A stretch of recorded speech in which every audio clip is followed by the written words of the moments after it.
Where are we now in terms of how you think Chinese policymakers are viewing the Chinese property sector?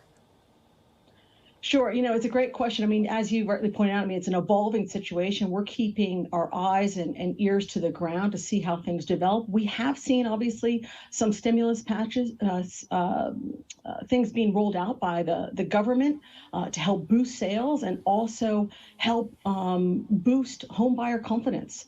To date, that really has had little and limited effect, at least on our rated developers. We haven't seen a rebound in sales, and the liquidity profiles of these companies still remain very acute and at risk.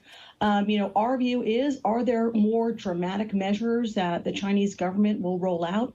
I'm not going to opine on what they will or will not do, but our underlying base scenario currently is it's unlikely. If we go back to the direction of homes and home purchasing should be for living in and not speculation, and also the underlying policy that they will no longer use the property market to drive economic growth.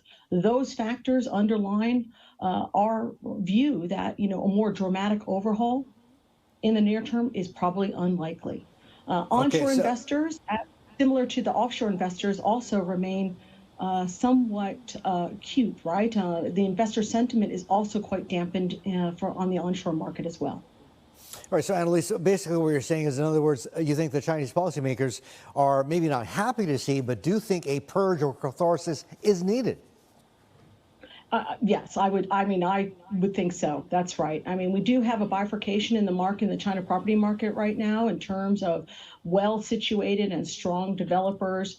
We have, as I said, seen some of those stimulus packages come through. We are seeing potentially some additional measures to help support some of the refinancing needs of some of the stronger players. But we will still have to wait and see as to the government's next steps.